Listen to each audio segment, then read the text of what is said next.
que está acontecendo nos Estados Unidos é qualquer coisa de surpreendente. Trata-se do desmonte mais claro de uma democracia liberal e feito em menos tempo que jamais vimos nesse período de ameaça, de crise. E não é um ataque interno a qualquer democracia, né? A gente está falando da mais antiga democracia em operação contínua no mundo. Ainda assim, esse segundo mandato do presidente Donald Trump, é importante perceber, é muito diferente do primeiro e nos serve de alerta para os riscos que nós correríamos num segundo mandato de Jair Bolsonaro. Mas vamos lá. O que exatamente, concretamente, configura um ataque à democracia? Vamos pensar alguns exemplos, alguns bons exemplos? Donald Trump assinou uma ordem executiva, é algo tipo a nossa medida provisória, que encerra o direito à cidadania de todos os que nascem nos Estados Unidos. Por decisão do presidente, se os pais são imigrantes ilegais, a criança nascida no território do país não tem mais direito à cidadania. Onde está o problema? É muito simples. O que define quem tem direito à cidadania é a Constituição americana, mais especificamente a 14ª emenda. Ou seja, Trump partiu do princípio de que ele pode assinar um papel e tornar nula, assim, uma cláusula da Constituição.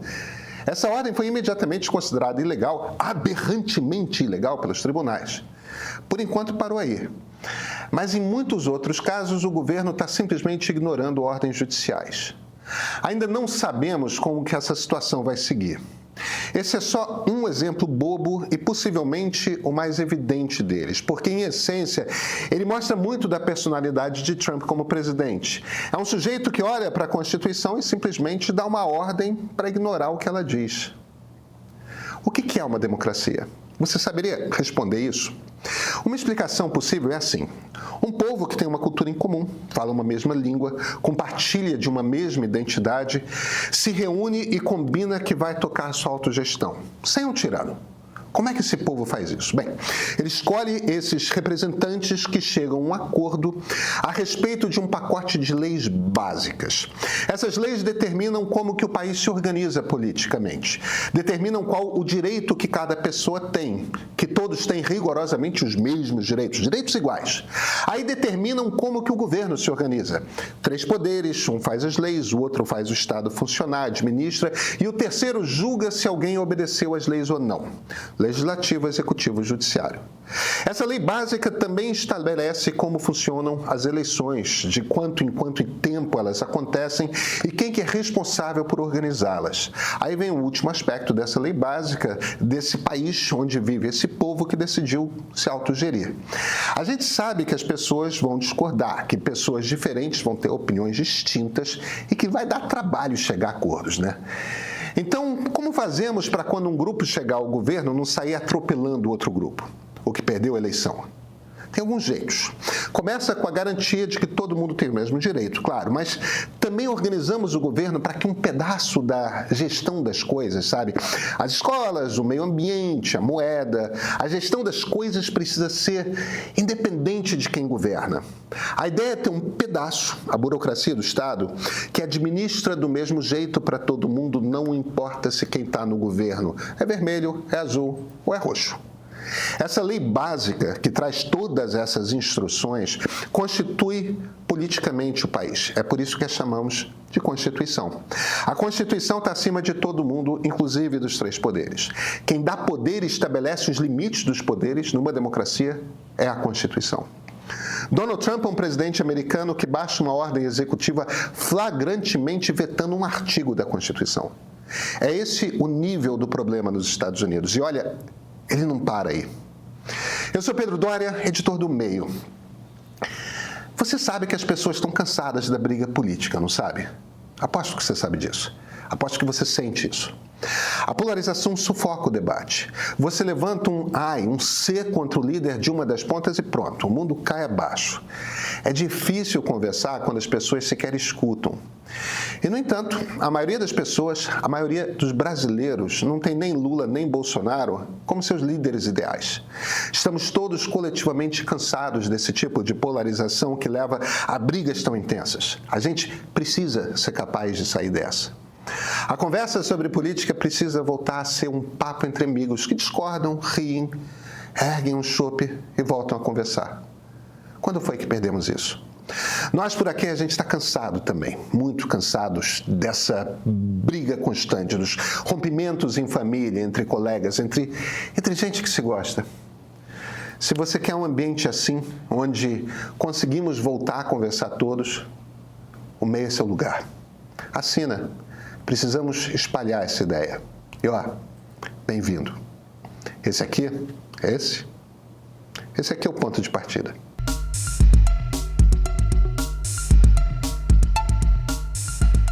Donald Trump baixou outras ordens executivas. Uma delas, por exemplo, mudou a classificação de dezenas de milhares de funcionários públicos federais. Lá, alguns dos funcionários públicos têm estabilidade no emprego, outros não. Ele pegou um monte dessa turma e passou para a categoria de quem pode ser demitido. Por quê? Para poder, evidentemente, demitir e botar naqueles cargos gente da turma dele. O que quer dizer você substituir funcionários públicos concursados por gente de confiança do político de ocasião? É tirar justamente a característica de ter um pedaço do Estado que administra do mesmo jeito para todo mundo, não importa se quem está no governo é vermelho, é azul, é roxo. É você justamente usar uma vitória eleitoral para atropelar a opinião de quem não votou em você. Porque, vejam, numa democracia, os eleitores que perdem a eleição seguem tendo pleno direito de serem governados direito. Presidentes, quando tomam posse numa democracia, governam para todos, não só para os seus. Trump demitiu 17 inspetores gerais. O trabalho desses inspetores é acompanhar o funcionamento de cada um dos ministérios. É um pouco como se fosse o TCU aqui no Brasil, o Tribunal de Contas da União. Só que não é um órgão só que inspeciona as contas do governo para ver se os pagamentos estão todos obedecendo às leis. Não. É mais do que isso. Os inspetores gerais têm o poder de observar se os ministérios estão seguindo todas as regras necessárias. Eles vigiam para corrupção, para abusos de poder, tudo. E são independentes do governo. Não podem ser demitidos pelo presidente justamente por terem essa independência. E foram demitidos porque Trump não quer gente dizendo que o seu governo não pode tomar certas ações. Aí tem Elon Musk, né? Ele assumiu o controle do banco de dados do Tesouro americano. Ele e um grupo de programadores bloquearam o acesso de funcionários públicos do Tesouro ao prédio do Tesouro e assumiram o controle de tudo o que o governo paga e deixa de pagar. Fizeram cópias de todos os registros. É uma violação imensa tanto de leis que garantem a privacidade de todos os cidadãos quanto de todos os protocolos de segurança digital do governo. Porque, veja, nem Musk, nem esses programadores têm qualquer cargo oficial no governo. Não são funcionários do governo. Imagina alguém que não tem qualquer credencial botar as mãos para ler em todos os dados do governo federal. Imagina a loucura. Nos Estados Unidos está acontecendo. Isso quer dizer também que ele está bloqueando inúmeros pagamentos de todo mundo de quem não gosta, entidades diversas. Não importa se são pagamentos devidos ou pagamentos obrigatórios.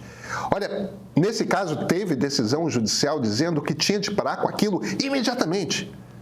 A decisão foi ignorada. A Agência de Proteção do Consumidor, que é tipo uma Anatel de lá, só que voltada para os consumidores, evidentemente, foi simplesmente fechada. O governo tem autoridade para fechar uma agência regulatória? Não. Só o Congresso pode fazer isso. Mas não importa. Afinal, eles agora têm o poder de pagar o que querem ou suspender os pagamentos. O vice-presidente J.D. Vance tweetou o seguinte: juízes não podem controlar o poder legítimo do executivo.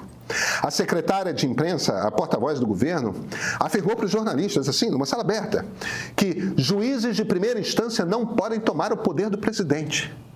Esse é o clima na Casa Branca. E está rolando. São 2 meses de governo, gente. A coisa está muito barra pesada porque está sendo muito rápido. Ainda não está claro se vai ser assim por 4 anos. Se Donald Trump seguir nesse ritmo, o Estado americano será completamente transformado. O que sair do outro lado não será uma democracia liberal. Mas o que acontece no mundo se as 2 maiores potências econômicas forem ditaduras? A China já é. A pergunta era surreal há pouco tempo. Chegamos a um ponto em que ela não é mais. Sei que muita gente não gosta dos Estados Unidos. É justo. Fazer o quê? Mas o país, pelo seu poder militar, pelo seu poder econômico, tem muita influência em como o planeta se organiza. Se a democracia americana se desmontar, muitas outras são imediatamente colocadas em risco. inclusive a nossa. Não esqueçam de um detalhe, tá? O governo Joe Biden deixou explicitamente claro para o exército brasileiro que um golpe de Estado não seria tolerado no Brasil ou no continente. O quanto isso influenciou os nossos generais? Vai saber. Aí, dica de ouro para você que não perde um filme que te põe para refletir e descobrir novos pontos de vista. Woodstock. 3 dias que definiram uma geração, contados por quem fez esse festival acontecer, os seus produtores. Espere depoimentos de quem viveu intensamente esse momento, com todos os seus percalços, desafios e curiosidades. É para não piscar o olho.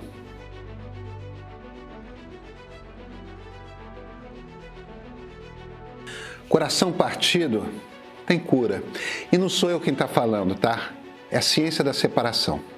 Amor e dor mostram os efeitos no nosso corpo do apaixonamento e do término. E o melhor, você vai conhecer potenciais estratégias para curar um coração partido. É bem mais do que interessante, tá? O experimento econômico realizado pelo Fed, o Banco Central Americano, por 14 anos, nessa tentativa de revitalizar a economia americana, é o mote de A Era do Dinheiro Fácil. Conhecida como a política de dinheiro fácil, a produção mostra suas consequências amplas e desastrosas, como o aumento da desigualdade social e, claro, a ascensão da extrema-direita. Fundamental para entender os rumos da economia mundial hoje. Sabia que a ascensão dos evangélicos no Brasil e no mundo foi impulsionada pela indústria do petróleo e a sua aliança com a direita? Essa é apenas uma das revelações de Evangélicos, da Fé ao Poder. É um documentário obrigatório para mergulhar nessa corrente do cristianismo que forma grande parte do eleitorado no Brasil.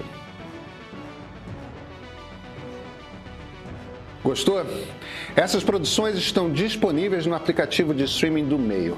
Por R$15 por mês você encontra uma curadoria sempre atualizada que você não vê por aí.